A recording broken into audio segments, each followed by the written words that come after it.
Okay, here we are inside taking a look at Florida State's defense. I'm going to show you a couple of things about why they're so nationally ranked and why they play well. This defense is the #1 rated defense in the ACC. It's ranked 5th nationally. They're #1 in the ACC in scoring and rushing defense. So very talented, very athletic. There's several players on their team that have preseason accolades or postseason awards that they'll be up for. I wanted to give you an idea of what our offense will be faced with, and just some of the things that part of the game planning that we'll be looking at.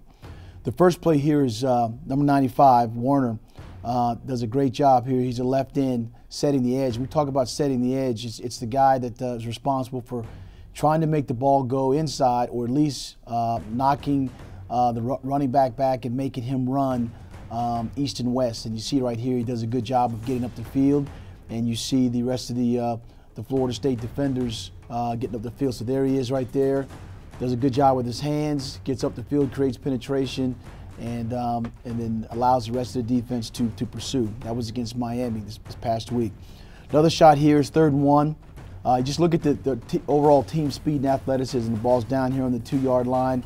All the defenders stay on their feet, and they get to the ball. So again, you watch backside pursuit here by number 11. He finds a hole, gets through. A good defense, often stays on their feet, and they run to the ball. Another short yardage situation. They have all their guys kind of in the box, and we say 9 players in the box. And basically, what we're talking about are the defenders. And you look here, if the box was between right outside the tight end and right outside the offensive tackle, you count basically 9 defenders. That's a DB that's going over to cover the receiver, but you see basically 9 defenders in the box. Okay, so they don't do a whole lot of blitzing, but what they do is they do get up the field and get vertical. Again, this is kind of a short yardage play, and they stop them short of the 1st down. So once again, just gives you a picture of they are committed to stopping and run, but they have a lot of players that are playing up front that do a great job plugging the gaps and do a great job of linebackers running and getting to those holes and creating tackles for losses. Okay, this next play here is a running back. The ball's being thrown in the flat, and you watch number 20, LaMarcus Joyner, do a great job of just playing it and reacting to the flat and making an open field tackle.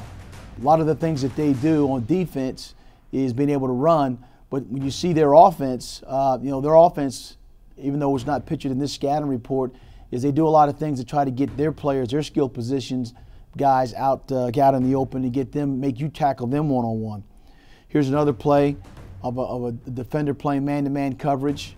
Xavier Rhodes does a great job here. They're bringing a blitz.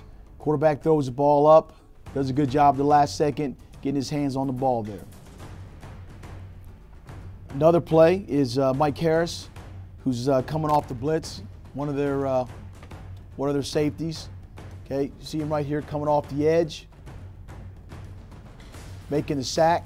So like I said, they don't bring a whole lot of pressure, but when they do come, they come with speed and energy. One of the signature moves of a Florida State rush defensive end is a spin move. So our tackles are really going to have to be alert and aware to the type of moves that these down guys give. They very seldom bring pressure, but when they do come, they come hard, and the rest of the guys cover the receivers up. This last one here is number 95, again, getting through and kind of beating a pass rush set by the tackle and doing a great job of coming underneath the tackle set. So you watch him here, comes under the tackle set, and the guard's responsible for picking him up, and he just does a great move right there. The guard leans and comes across, and he makes a play. When it's time to get after it, their down guys are very explosive and run and can move.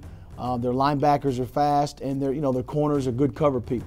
All right, so that's Florida State's defense. And what's interesting about just this game overall, and you look from a statistics standpoint, that they're the #1 defense in the ACC. We have the #3 defense in the ACC. They have the #5 total offense in the ACC, and we have the #4 total offense in the ACC. So, you don't play the game on paper, but you do play the game, based on what you can do and what your players are good at doing. So, You know, hoping it's going to be a great game down there in Tallahassee. On a side note, my daughter Tyson, my wife Regina are going. We're try to raise the awareness of Fanconi anemia, which is your body's inability to produce white blood cells to fight off infection. My daughter Tyson had a bone marrow transplant approximately 9 years ago, when I was the donor. Coach Jimbo Fisher's son has the same disease that my daughter has, and may potentially have to have a life-saving bone marrow transplant as well. So, you know, it's the football game is important, and you know, you had two coaches that are opposing each other on the sideline. You know, this game does represent an aspect of raising awareness to some real life issues that are going on, particularly within my family and Coach Fisher's family. So he's raising awareness for Fanconi anemia. My wife and I and Tyson are raising awareness for being a bone marrow donor or getting signed up for the bone marrow registry. So that's what's going on. Hope to see you down in Tallahassee.